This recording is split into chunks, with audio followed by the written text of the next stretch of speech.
welcome to episode 3 of House Rule, a podcast about role-playing. I am one of your hosts, Ed, and to my left is... This is Jeff. And to his left... Ebo. And rounding out the circle... I would be Lee. It's actually more of a square, but... I'll be Lee later. I'll be honest, Jeff is not to any direction of Ebo aside from across. When you said left, that's really incorrect. All right, well... I don't think you should be misleading our listeners so bad. I'm Ebo's exploring clockwise. geometry. There you go, clockwise. Yeah. All right. That's more accurate. Getting down to brass tacks. This episode, we're going to be doing Game 1, Shadowrun. Woot woot. And following up that, we're going to talk a little bit about role-playing game aids that we have used in the past, and hopefully some of them will give you some ideas. Yeah, we can share them with you. So yeah, moving right along, we're going to start off with Game 1, Shadowrun, today. Certainly are. Yeah. We played a little bit of Shadowrun for the first time in our storied history, and now we're going to Believe it. rap about it, how it went and such. I am not opening a a canned beverage. All right. So I ran this. This is Ed here running Shadowrun. So basically what went through my head when I was doing this was I really like Shadowrun. I've liked it a long time. Never played it at all. So I procured a copy of the 20th anniversary edition of the game and decided to put together something to run it. Basically, I just put together as best as I could a session. I'm probably going to run at least a couple more just to sort of round out what we started. And, yeah. So what did you guys think of Shadowrun, first time playing? Well, I liked the game, like the actual game Shadowrun, more than the session you ran because I don't think very highly of you. No, I mean, Great. It was cool. It actually feels a lot like White Wolf with D6s. I think that is In terms of the rolling mechanics. fairly true. There's a lot of detail in character creation, and I felt it welcomed instead of... I usually hate that. So I Yeah. was pretty happy with that. Yeah, there was a million different ways to go, and when I decided to make a drug-addicted punch fighter troll, that actually worked out extremely well. And by the end of the character creation, I felt like I had a really fleshed out character. It was actually, like a point buy system that they basically just give you a giant pool of points and you spend it on everything. I'm not really in love with the races in the setting. Because there's like orcs and trolls, and it's modern day, and that's kind of cool, but at the same time, I felt like I was kind of doing something wrong playing a human. But it's like, you can't just play a strong human. It doesn't really matter that much. Yeah. It is weird. A little bit. I never actually played any edition of Shadowrun before this one, although I did own a copy of the 3rd edition a long time ago. Well, it was the sort of thing like, before I got the initiative to pitch the game to you all, I lost interest myself and didn't want to play it anymore. But as I understand it, the big pool of points that you spend is a new thing. They used to have, like, character creation was based on, like, prioritizing different sections, like your attributes and skills and other abilities and money. And so the big pool of points, it's very similar, I thought, the eventual outcome, because you can't spend all of your points in one area. There's certain limits, so it kind of winds up the same, except It's really, really simple, really. Except if you want, you can give everything approximately the same priority, which is the difference. Yeah, I was surprised being given, just a big heap of crap to spend on all of your stuff, and this includes like your gear, your whatever physical enhancements you get from machinery or your magic. It wasn't remotely as complicated as I thought it would be. And I thought it was going to be like Burning Wheel complicated, and it was not. I was about to go down that road myself. It's not quite as complex. At the same time, it's a very different animal. Yeah. Maybe we could call it detailed but not convoluted. Sure. Oh, that's a big word. I know. I think that's the biggest word we've used in our podcast yet. I was thinking of that one all day. Okay. The actual character creation gave me a very clear idea of what character I had at the end, and I started with a really bare bones idea at the beginning, and that's really all I can ask for when I'm going into a system that I know nothing about, is like that it at the same time gives you a lot of freedom and very subtly guides you in appropriate directions.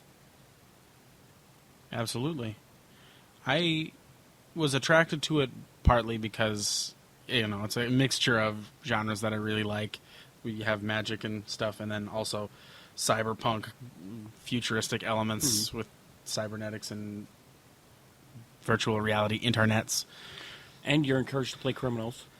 Yeah, you're encouraged to play freelance entrepreneur types. Criminals, yeah. It also seems quite a bit more high adventure than White Wolf. Sort Yeah. of built in. I Right. like that. Modern times, high adventure, crazy technological. I was eager killing to action. see everyone go as far over the top as they wanted to with their characters instead of feeling any sort of restraint. Yeah, whenever I hear about Shadowrun characters from other role players we know, they're always talking about how ridiculous their characters are, shooting through buildings Right. and blowing stuff up all the time, and how many mechanical parts they have compared to how many human parts they have, and it's just ridiculous. And I'm like, that was just exciting to me to be able to see that in action for a change, instead of just hearing about it.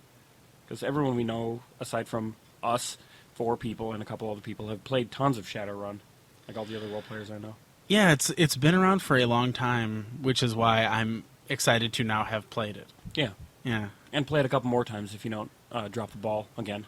Oh, it covers a potential large amount of game genres too. Like you could run so many different types of games. Yeah, you in really a could. Shadowrun system, just because the amount of powers, I guess you could say, and other types of stuff you can get really covers most everything. Mm-hmm. And we didn't even like, since it hadn't been read very much, Ed shifted us away from the technomancy related stuff, and I'm sure that's viable also. Yeah, there's a type of characters in the game called technomancers, which I just did not get around to really nailing down exactly how they work. I was a little surprised that no one really went all that deep into the Matrix element of the no game. internet magic. Although we had one player make a character who had some hacking ability, he was not able to attend the actual session, so that never really was explored, and I didn't regret it too much because, I would just as soon everybody play a character that they're excited about than play a character that I make you. Yeah. And I mean, when it came down to, I didn't really feel like we missed it terribly much, but I mean, we were pretty kick in the door, guns blazing sort for our first session, so I can't really. Well, yeah. What did we do? We got a mission. We went to a place, did some looking around, did some fighting, came back. Pretty standard sort of. Yep. Pretty standard Smash sort and of grab. kill 11 guys in the lobby of a hotel. That was pretty excellent. Yeah, I as the GM was surprised how easily you all handled combat. I mean, I didn't necessarily make it easy, but just your offensive and defensive capabilities for pretty much everybody were formidable, and some of you were just absurdly dangerous or ridiculously hard to hurt. Yeah. We made a whole suite of characters who worked together better than I thought they would, and basically laid waste to everything we saw, be it via grenades or I don't even remember what you did, Jeff. Like bows. Oh, right, the bow. I did not see that The coming. soaking gave it sort of an old World of Darkness Yeah. feel, where you could make that invincible character Mm-hmm. just take no damage, shrug off whatever you want. I took a few damage throughout the session, not a lot, Yeah. considering how many times I got shot or magicked. Yeah. So other than that, what did you guys think of the combat? Like, how did it stack up to other systems and stuff? It was pretty cool. The only thing I really questioned was the initiative pass part of it. Right. If I'm understanding it correctly, the more initiative pass you have, the more essential actions you get.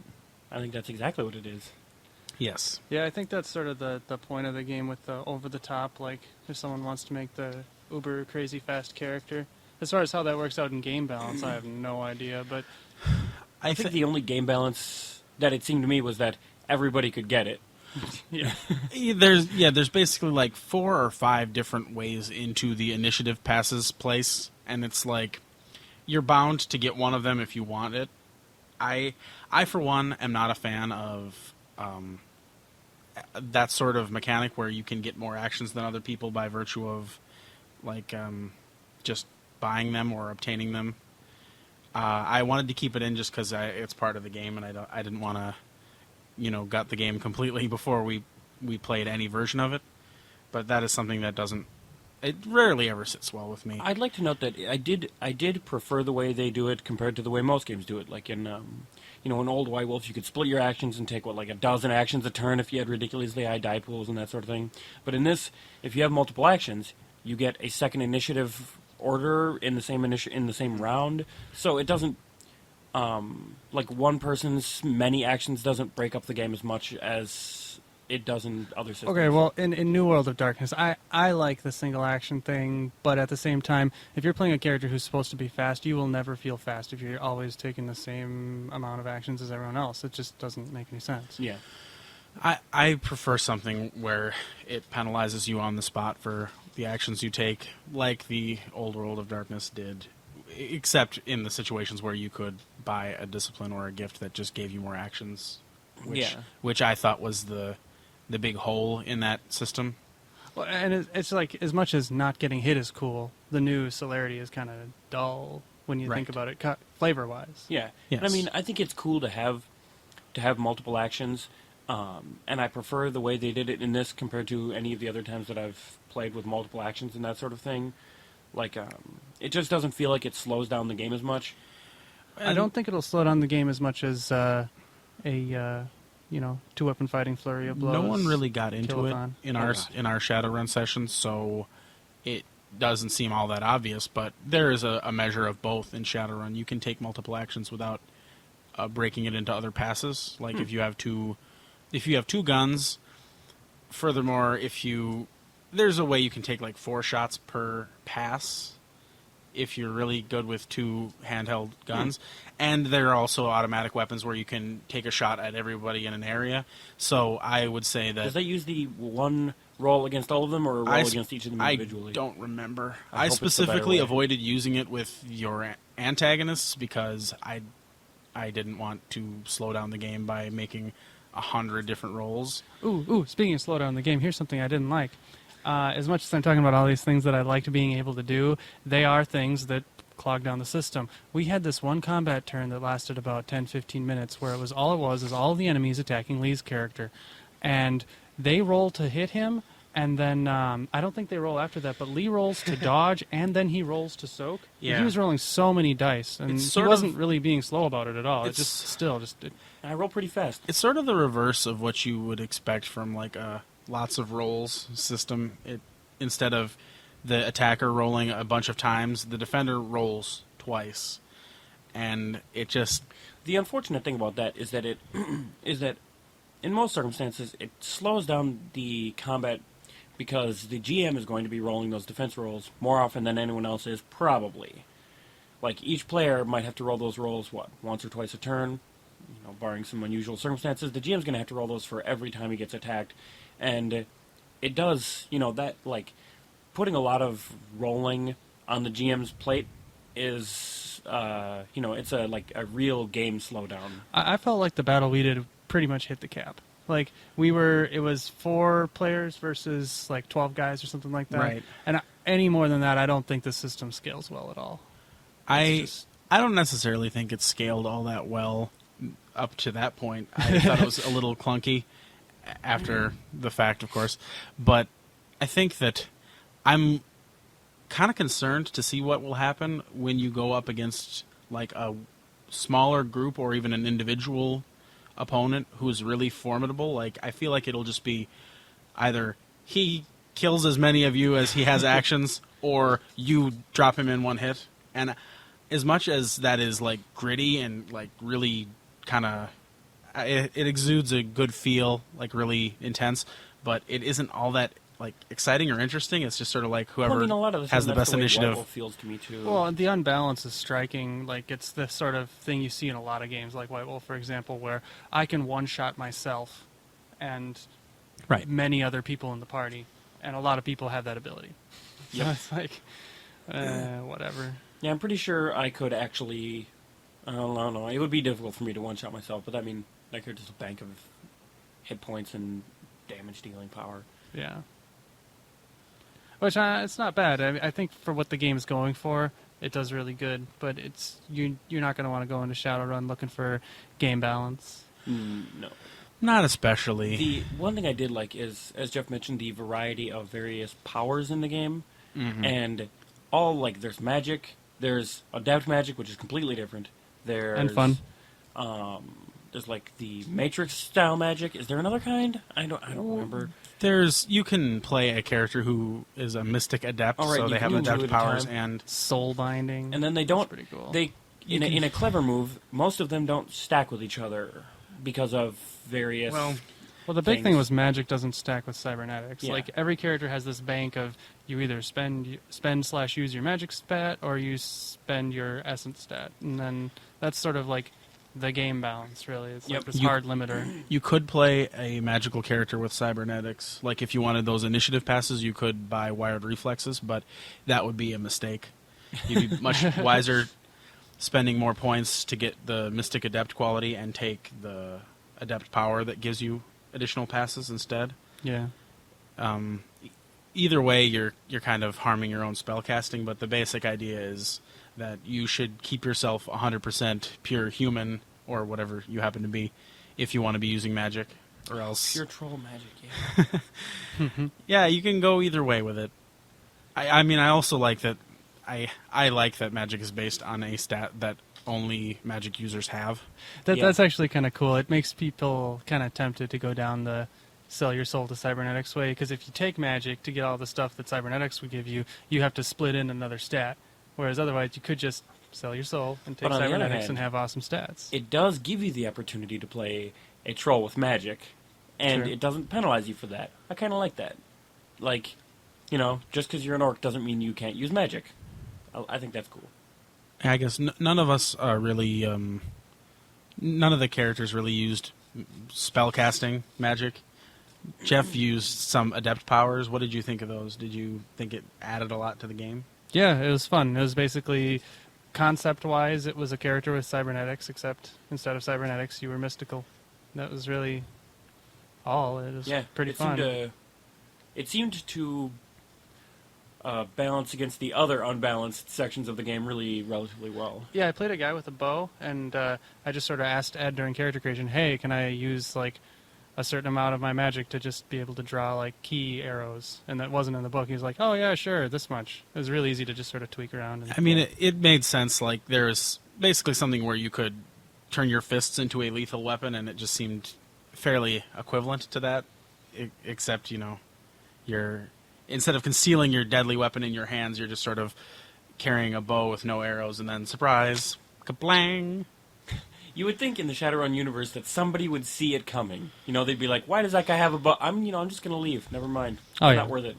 Yeah, well, you don't ask questions. It does bring out the point though that the like, you know, as we did the combat and stuff, and it felt like you know, the lethality of it felt like the really at the beginning where we were, it felt like the lethality was about the same as the high-end White Wolf lethality, and which isn't really made for a lot of combat. You know, you do Yeah. combat as a narrative tool, and that's, you know, a lot of it. And I think that's part of the reason that they didn't spend too much time, or I mean, they might have spent a lot of time balancing the combat. We just didn't see it necessarily, but it didn't feel like the combat was the you know, the main focus.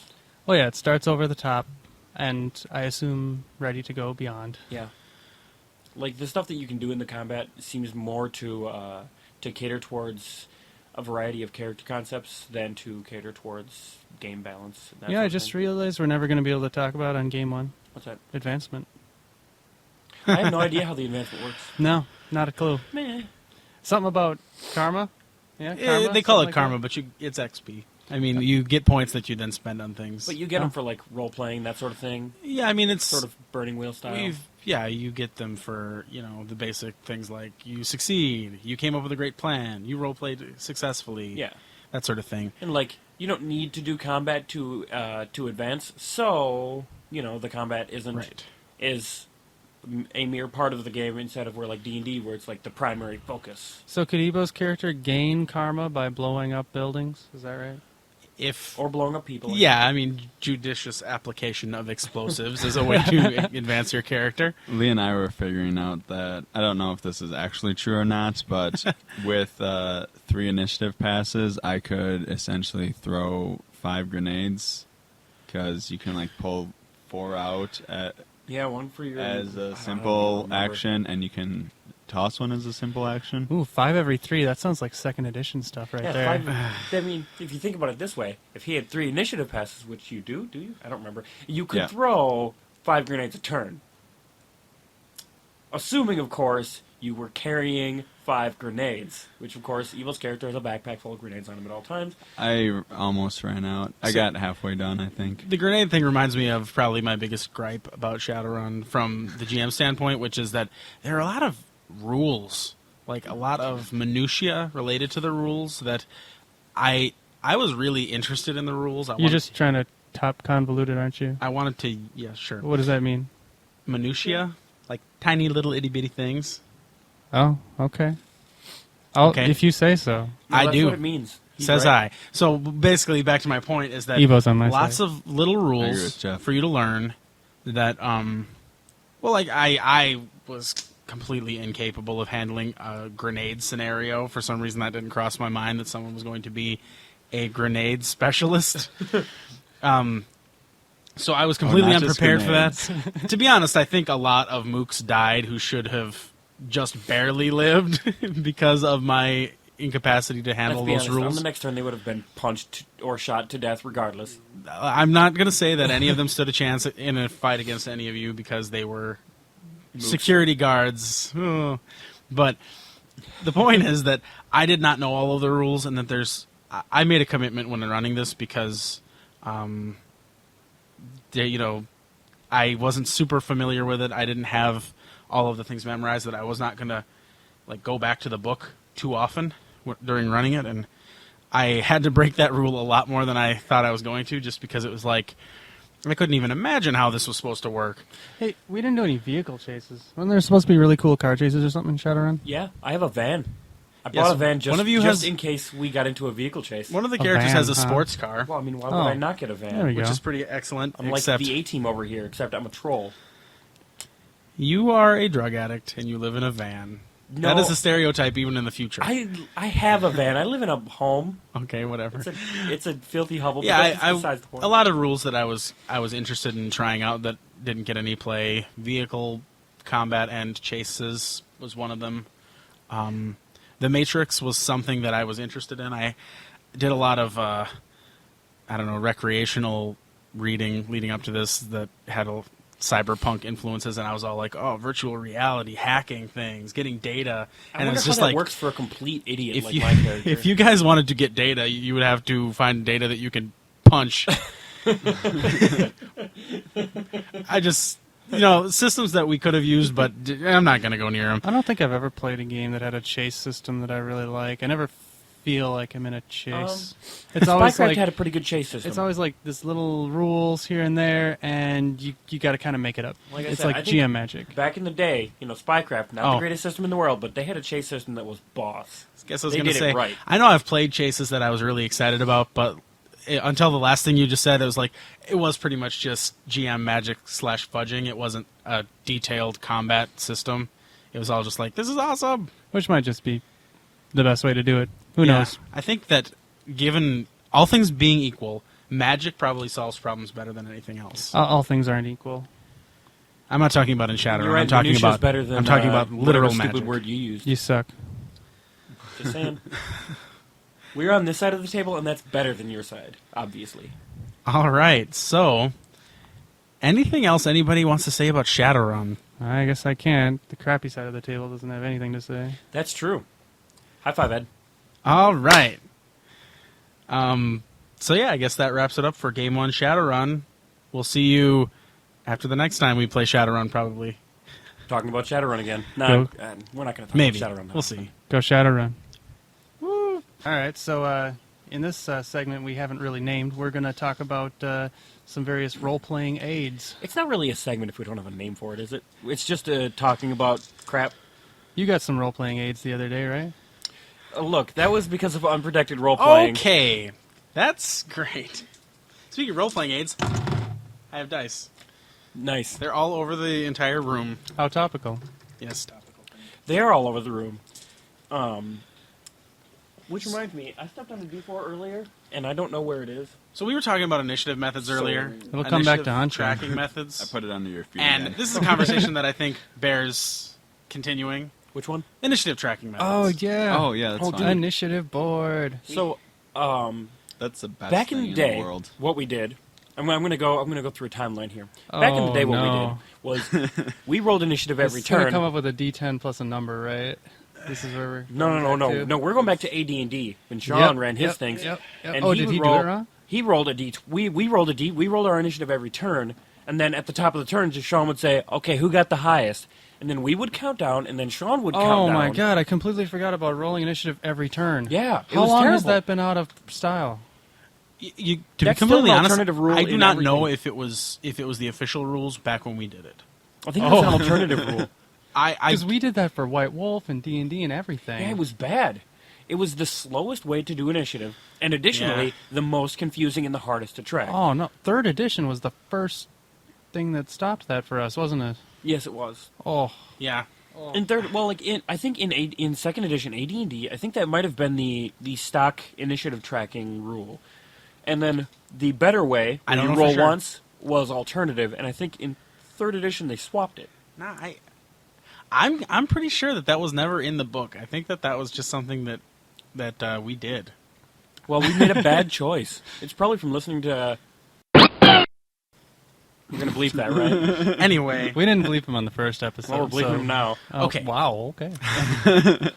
when you say we're bleeping him, it sounds kind of explicit. He fell out of favor. That's all right. He's the one who Yeah. I had unprotected role playing with. Okay, We're putting so- him on the Yoshi. After that, But yeah, I admit that the calling out numbers like an auctioneer is probably the worst the initiative tracking absolute method worst I've ever been we party used. to. Nothing I- even came close. Especially I when you did do it that each last turn. year. Wait, what? Okay, you still have to do it each turn, even if they only roll once, because I'm not Right. going to remember. But when the players have to roll again, and then the GM has to try to keep track of that, all that happens is the players roll, and the GM starts at whatever he thinks is the highest, 50, and then he counts down one number at a time. It's dumb. Okay, Yes. yes. It was so bad. Slowest ever. the best part of that, though, is if someone's not paying attention, then you're just like, yeah, you go after whoever I just said. And Yeah. you're like, Oh, and it doesn't matter because you roll again next turn, and then And then, you're the, not and, paying the, attention. and then the et cetera. players are like, yeah, I don't think we've screw ever you. been appropriately punitive to slow people. No, We should just no, start we've never punching been. them. We've never skipped a turn outright. I don't think. Yeah, we did. Did we? 2 days ago. Yep. Yeah, we did. Anyway, I don't remember. was it me who got skipped? I thought it was me who got skipped. What? No, No. Somebody got skipped. the Bard. Oh, right. We did skip her turn really bad. I don't feel bad. It Well, doesn't. I know you don't feel bad. Yeah, It doesn't matter. She was off busy. Doesn't count. it counts. Anyway. Skipped it. Okay. Okay, I just So interrupted after your that- timeline. So where are we in your timeline? After now? that, we started doing the roll once, keep track of it. Everybody kept track of their thing. The GM still counted down, but you only rolled once per combat. This was 3rd edition, right? 3.0. Once, yep. That's when we. And we also we imported dawn of that a new into White era. Wolf around the same time, I think. I don't think we ever did that for Old World of Darkness. Didn't we? I don't think we really played a lot of the old World of Darkness at the I time. didn't. That A third lot edition. of other people played more. World of After Darkness we than played me. Old World of Darkness at the same time we played 2nd edition. Before 3.0 came out, that was pretty much our mainstay. Yeah. I remember playing in one of your stupid alternative games and only rolling once. Huh? Maybe it was Earth. That stupid thing. Earth. Oh, used a different Earth's initiative. initiative system was It's fantastic. no rolling. You didn't roll initiative Was that a different really thing? at all. Okay, well, That I'm was not the going to worry about counting that. up system. Oh, which right. We can talk about in a little bit. We'll talk about if we still counting have up in a time. little bit after I'm done with our timeline. After that, we moved on to Initiative Board, which was a pretty excellent system. Yeah, that's right. We had a game named Earth. Anyway, keep going. Yeah, it didn't take place on Earth. Just saying. The You don't know. You don't know nothing. we moved on to initiative board where we use a whiteboard to track Yeah. the initiatives. We would just roll them, write down the character names. It was slow at the beginning of combat, but it was quick and easy once it got going. And we We've could write gotten stupid things on into the using initiative board. a dry erase grid board that I have made as a battle board, basically. And so it was just like we had these markers, we got a board. It just was a very synergistic The thing. coolest thing about that was that the Synergy. board was really big, and so like the players and their initiatives would take up like one half of the board, and it was kind of cool because you get to learn the character names better. But the other half of Yes. the board was just free Penises. space. And one day someone wrote like I heart initiative board because we were all into this new thing we were doing. Yes. And then It was for the awesome. for the longest time after that, we would erase the heart and write something stupid in place of it. It's And just then like it just inside be the like heart. we something initiative board. Defenestrate or Defenestrate defile. was a good one. Or Defile. have unprotected role playing with. I mean, most of them were a lot more profane than that. Get pizza with. Well, sometimes it was funnier to have the. Yeah, well, Sometimes The- it was the funny to good just ones. draw a penis inside of the heart. okay. And that's how it went. That is for where a the long penis time. goes. Inside the I feel dirty. So anyway, we used initiative board for a long, long time. Like up until earlier this very same calendar year, 2010, we were using initiative board. Yeah. And lately, we have been doing a variety of alternative methods. The primary one is using cards. What are Well, the I other mean- ones? Well, I mean, Ebo did something weird with the cards. That was kind of like an alternate An alternative take card, on the but cards. Yeah. same different. Anyway, we've been using where the players will roll, the GM organizes the cards in the order of initiatives, and it's pretty easy and One simple comparatively. incremental step that was kind of left out of the discussion that we started using, not everyone, but some of the people who would run would do this, is rolling initiative after combat Oh, yes. and writing them on the board and then just forgetting about them until the next fight starts, and then you have initiative ready. And I mean, I can understand skepticism about it, like, well, you know what your initiative is going to be. You can be like, I'm going to be standing in the back because I'm going so late I don't want to get ambushed. But I don't think we ever metagame No, that not- system. We Not still once. haven't. No, It's- why haven't we? We should well, start breaking this. I First of think all, it's I because we're honestly just didn't not even think being about it until dicks. now. When, Rule honestly, number one. I never play a character with great initiative anyway. if I'm the character in the heaviest armor, I'm going to stand in front, even if I know my initiative is going to be lousy. What is it up with you? If and I'm me a never wizard, playing I'm going to characters stand who in the have center dexterity? and crouch. Sorry, I Nate. like taking strength. Oh, okay. Fair Strength is the best stat in every game that's ever made. I beg to differ. What Constitution- intelligence? If you're a wizard, then intelligence is the mental strength. So I mean, Yeah, okay. Fair enough. Okay, well Next now to you're strength, of course. next to strength. Why- That's why you play now for the long I sword don't like. I proficiency. just realized that I'm playing in two Pathfinder games, and both of my characters are charismatic. All right. That makes me sad. The thing about the cards that is nice is because using the initiative board, I end up feeling really dumb because I will look at the board and I will have no idea who went last, even though I was just talking to them. And then it'll take me a good 5-10 seconds to say who the next person is. And then we started doing this thing where we'd put like a little marker next to the person and a person would move it, but then one of the players no has way. to babysit initiative And then board. you forget. And then we forget. So and- basically, what Jeff's saying is that he feels stupid looking at a board. We had this neat idea Oh, of yeah. markers for like duration conditions put Oh, next we to your name. never really did use those It very just much. is so much micromanagement, and no one wanted to do it. You'd have to Yeah. have one person who was playing half of the game because the other half of the time. Actually, one They thing were- that was pretty cool is Joe was running initiative board for that train scene that I was doing, Yeah.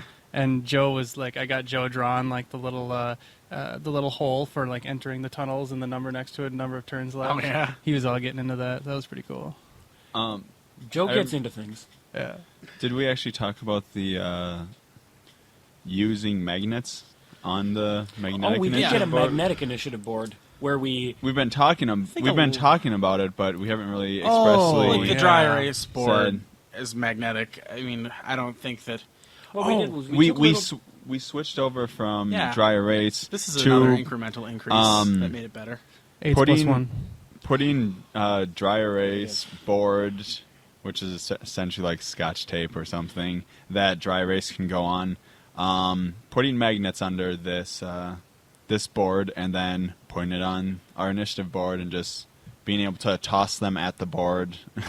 Yeah, so I mean, what happened And, was the it's players name Put them in order tags. like that. Yep, it's players would each pretty get much a name magnetic tags. name tag. They would write their name on it, and then when we said, after a combat, okay, everybody roll your initiative for the next combat, which is really great for D&D because there's so much combat. You then just roll your initiative, write it on your name tag, and throw it at the board. And the Then funny the GM organizes them when the Yeah, so that you don't combat have comes to up. erase and rewrite every name at the beginning of combat. The ultimate mood breaker is, hey, you guys wait 10 minutes for the fight to start. And the Yeah. best part is Yeah. I don't know about how to that spell anyone's was names. Just use the person. you could put anything on the name tag that you want to, including normal names, or penises. as I would like to do, another person's name, just to piss that Just off. to I be a- believe. I don't even know why I hang out with you. Pissing Ed off is really easy, by the way. Yeah. So flame him on the forums. Nah, he'll just be really courteous back to you if it's a stranger. It's no. Just I'll leave go it on the to forums us. and teach you how to troll Ed. It's, All right. it's not very If you difficult. pretend that you're one of these guys and then make fun of me, you're going to get a piece of my mind. So We we will. haven't described Mistake. really how this card thing works yet. We just the so- card thing yeah. is something stolen from the internet. I think no. I read We're about it we're taking credit for on a this. message board. No, We- credit. Ed had this awesome idea to write the names on The cards, first one. and then Stack the cards in the order of initiative. yeah. I thought I said that. Oh, Yeah, anyway, you talked about so it, what but you do every turn we is didn't instead of describe it. having to look up an initiative board, the GM just like flips the card to the back and just keeps going like that. So it's always right in front of you, and you can never forget how to go to the next person because all you have to do is put a card in the back of the pile, which I can always remember. I'll say about this. My favorite thing about it, from a playing standpoint, is that it doesn't feel like you're going in turns necessarily. And it goes Like, fast. You just go in a circle. It doesn't feel like at some point in the last session that I played in, I stopped remembering when the top of the turn was. I didn't even know. I completely forgot who had the highest initiative at that point. And you only have to remember, at least in Pathfinder, you only have to remember for one turn where the top of the turn is. And Yep. so far, that seems to be fine, just winging it. I like it. Yeah, That will My- matter later.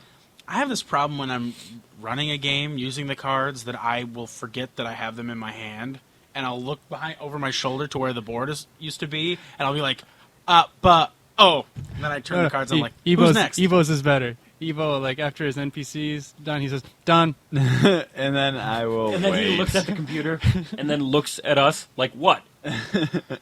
I would like to... It's- Also, this has caused a problem for me when running. I have caught myself on numerous occasions saying, roll for initiative at the beginning of a combat, and we're not rolling for initiative at the beginning of the combat, or anywhere close to the beginning of the combat. But Just- what we it did in ruins me. Evo's session is he had us roll a number of initiatives and then just, like, write them down on a piece of paper, and then he took them. So then he could just grab, like, a random one of those. So as much as we rolled ahead of time, we still wouldn't know which one of the rolls he's Pretty using. sure he grabbed them in order. I grabbed them in order. You shouldn't have, though, because my first two initiatives were terrible.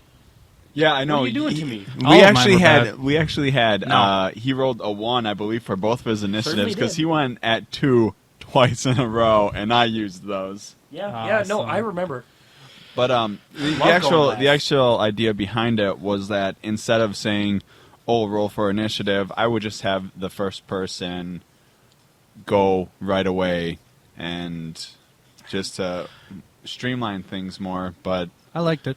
I like the idea of pre-rolling and using the cards together, because that way the order of things really does feel like a surprise. Whereas with the initiative board, when we roll ahead, none of us are really taking advantage of the initiative to metagame, but we're still like, as soon as the battle begins, we're like, there it is. Okay, I got the ultimate here. The Which ultimate. The ultimate. You could. We might try this if I remember to buy cards. It's not going to happen. You could pre-roll and actually have 5 different cards for every person, and before the game starts, put all 5 piles in order and just grab a random pile Ooh, when the combat that starts. sounds nice, but That'd be pretty sweet. You could. I mean, it's not that was actually one of the ideas. it's but- not that different from what Ebo had done, though. I was just saying, then the GM doesn't have to ever do anything during the. He just Yeah. has to stick his monsters. I in didn't there. want to use all of his cards, so I didn't do that.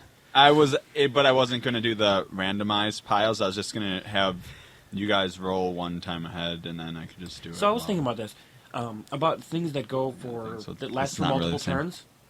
like say you have an area of effect that lasts for multiple turns or something like that. Yeah. I was thinking about how to deal with that with the card-based system. What if you make a card with the area of effect name on it, and then, if you know it lasts 4 turns, when the GM sees it, he'll put a check on it. When there's 4 checks, he removes it and says that the effect disappears. I think that should be something that the person should take care of themselves. You don't But necessarily. it happens, but we've had so many times where things last for so much longer, or even the person who cast it goes, "How many turns ago was that?" Uh-huh. And especially when we're not remembering the beginning, when it's easy to forget the top of the turn, that it it seems like it would be easy to just fit in there. Do like the idea of durations going in the cards, Yeah. especially in if you're playing 4th edition, where almost everything is keyed to the beginning or the ending of somebody's turn. Yeah. They're Somebody's. the best effects end during their untap step. Well, anyway, Or if you just put the card in there and then the GM says, "Run another turn for this effect," and then the player's like, "Okay, there's another tick mark." It's the same thing. For me, I would not want to deal with that as a GM. No. But honestly, I tend to run you die sort of games. So it's like if the players get an extra couple turns out of something because they forgot, that's fine. The other thing I hate with forgetting that when I is forget. I feel bad about it. then instead of looking at Don't feel Well, bad. Just cheat. it's just adding more I'm not time. Joe. It's just adding more time to the initiative, which we were trying to speed up anyway. I guess.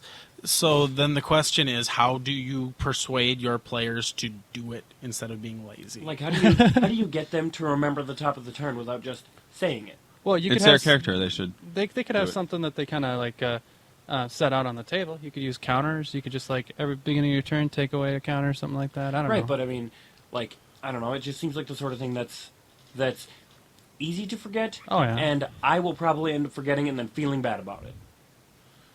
Well, Okay, so other people won't feel bad. This is I- just me, right? I don't know. I mean, I feel bad because I naturally have a terrible memory, and Yeah. when I forget things, it just makes me feel like I might be. Don't remember nothing.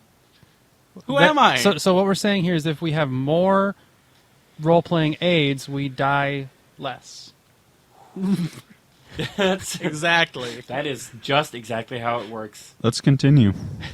Right, so we're going to move on to another fun role-playing aid that Ed mentioned, where back in the day we wanted to make D&D less ambiguous.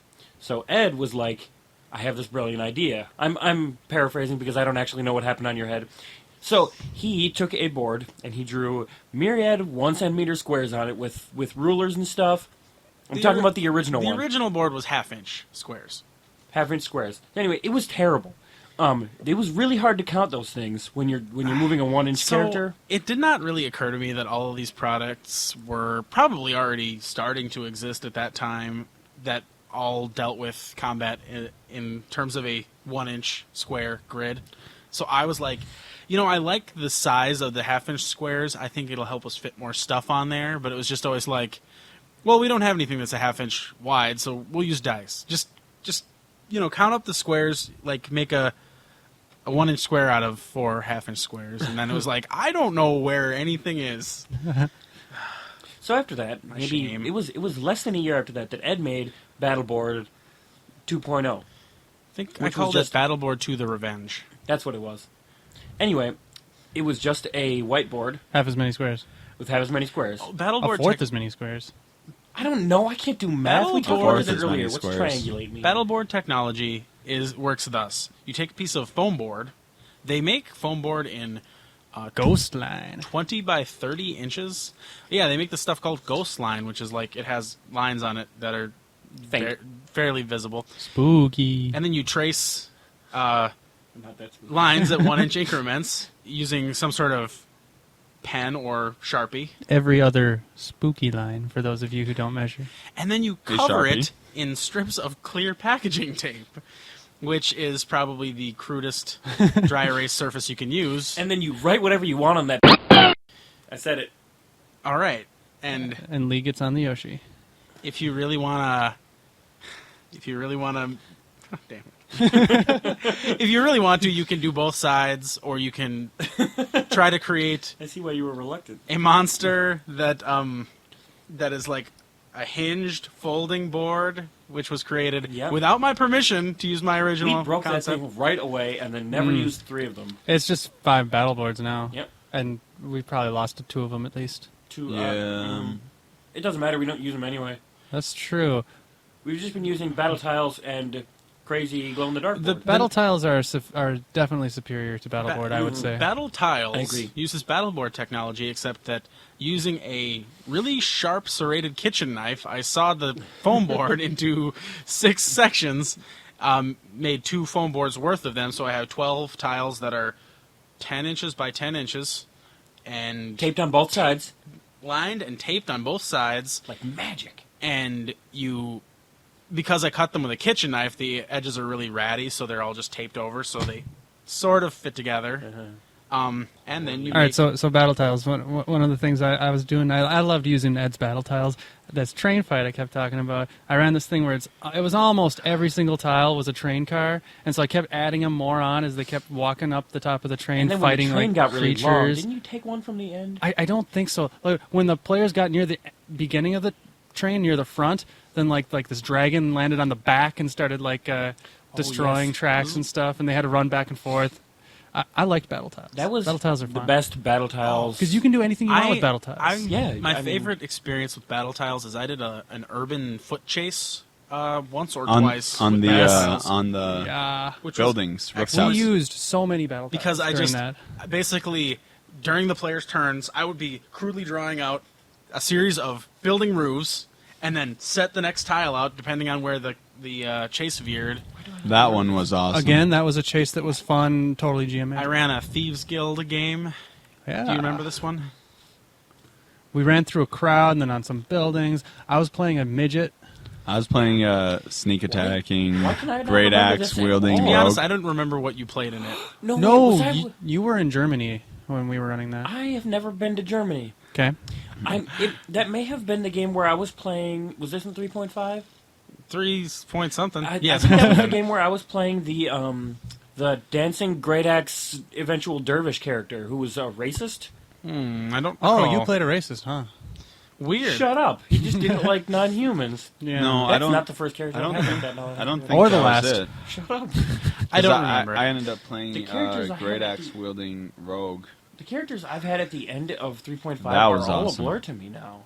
Why can I not remember? Anyway, I'll try it to doesn't remember what matter. it was. Anyway, the point is that I like for things that are continuous or ongoing. It's just like my favorite thing because you can just add in this direction. Or take things off the back if you run out of tiles, or if it gets too big for the table. If you're like Scoot. the forest landscape continues on off this side, so if you want to go out that, just count how many squares you are. You just say, here's another board.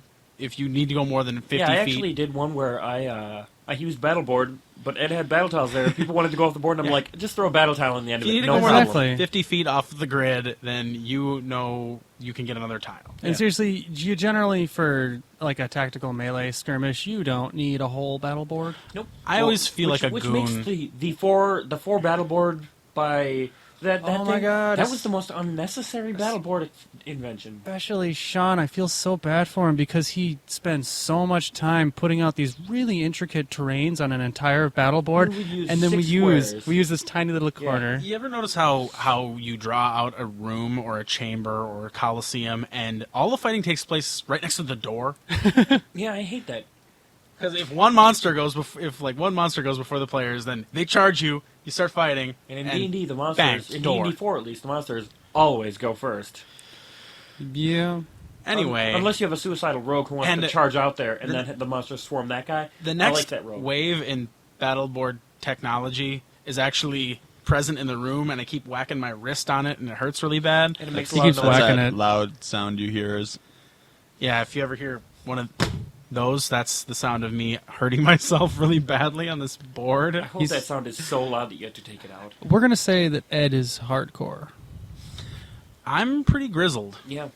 Anyway, this battle board is one that Jeff made out of a table, some clear plastic, and tape, and it has, heart. like, A lion ribbon. heart. It hasn't been christened with an official name yet. I just call it Lightboard, Nightboard, I've been Crazy calling Board. it battle table. battle table. Because it's a table. Clear board I table. took the top off of a normal table and put this board on it. It's, again, the same as battle board. Far too big for most encounters. But it's, you got some space on it that you can, like, put your guys and stuff. It's meant to be played in the dark. I want a really cheesy name Yeah. for it.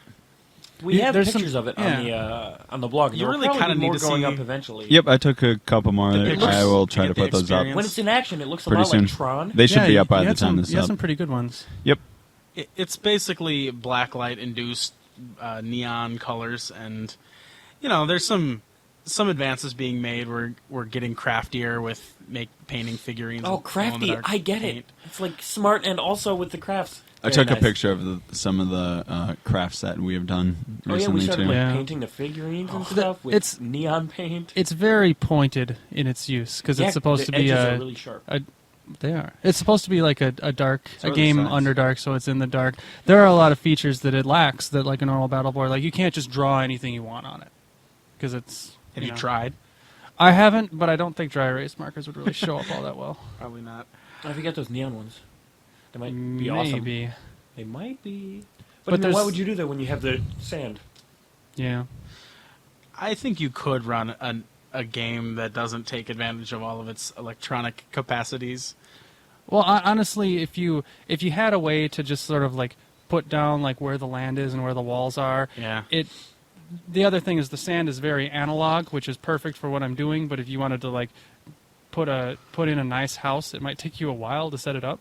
You would Right. have to. Yeah. Yeah. That would Need be some sort of blocks or other hard. Yeah. Legos. That's probably not that hard to come by, really. No. But Legos. one of the Lincoln nice things is, as much as this is a pretty small table as far as tables are concerned, our group hasn't really played much at a table. So we kind of get the Yeah, we're the floor table players. experience, quasi I whatever. love it so much more. I desperately want to play at a table, like why if don't your we? bar were Tables are shorter, preferred, or we yeah. had really tall Stools. chairs. Hmm. Then if we were playing a game that didn't use a battle board, it would be awesome to play like a White Wolf or Shadowrun game on there where it doesn't matter. Or if we always fought on trains. Yeah, we could just run the train along the length of the bar. The thing, we have a friend who has a brother, and we play at his place sometimes. And the thing That that, is I the don't like best about table. the thing I don't like about that table is Too they big for always- battle board. It's too big for battle board. They put like the battle board Oh, in the yeah. middle. It's like a giant ping pong table. That is an awesome, fun place to role play. It is. But they put the battle board right in the middle, and you always have to stand up and lean over to move your guy. Oh yeah. That- And Well- it Oh, also yeah, feels and then like my I'm legs start sitting to hurt like 'cause 8 I'm- feet away from some of the other players.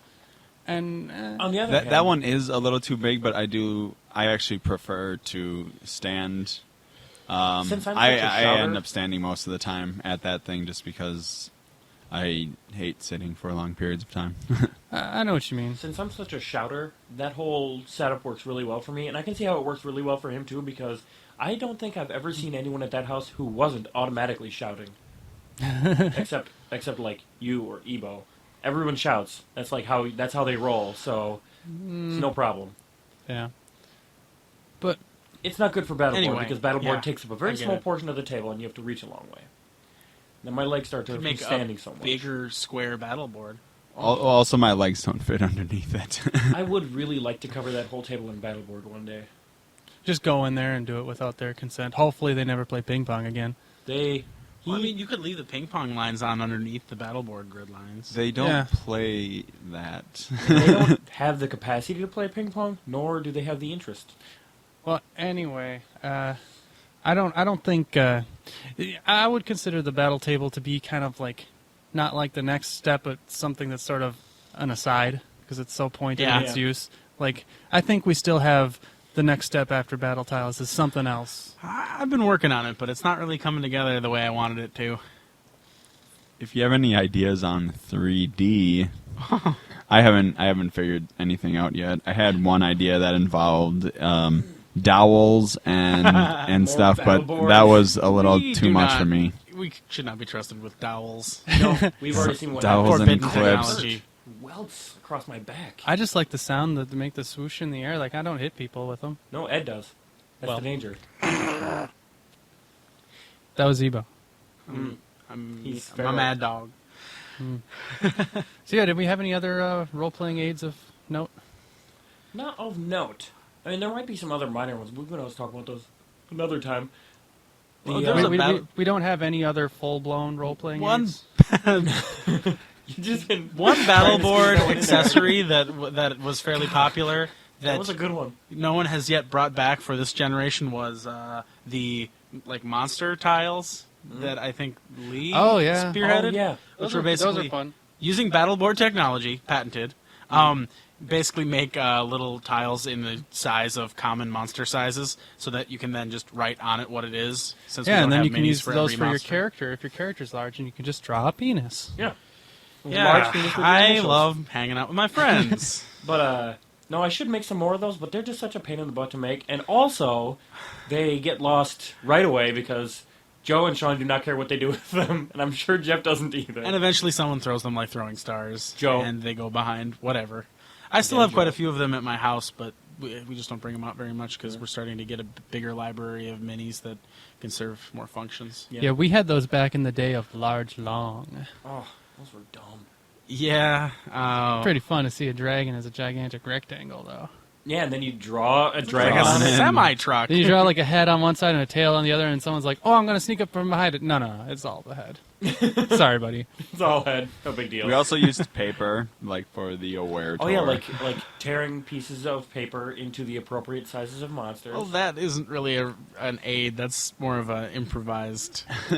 Improvised necessity. It's like, I don't have anything to do this. Why don't I make some sort of an aid? Why did your monitor just break? It was sitting on a minis I box. think we should probably wrap this segment up since the computer's starting to fall down. All right. That seems like a good point to me. So yeah, if you guys have any role-playing aids that you would like to share with us, All right. please write in. We're always looking for ways to streamline our experience. Absolutely. All right. Well, thanks for joining us for House Rule Episode 3. Yeah, you can contact us on houserule.com. We've got some forums. You can email us at podcast@houserule.com. We'd love to get some feedback and get an email. If you send us an email, I promise you that Ed will read it over the air.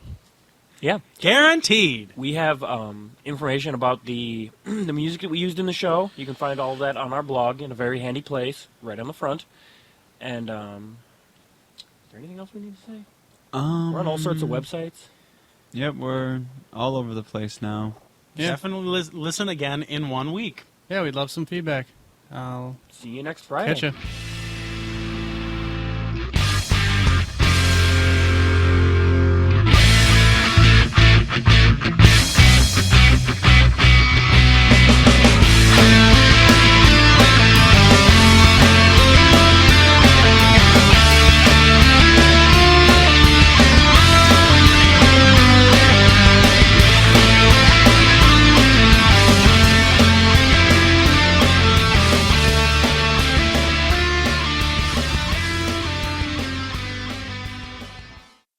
Dowels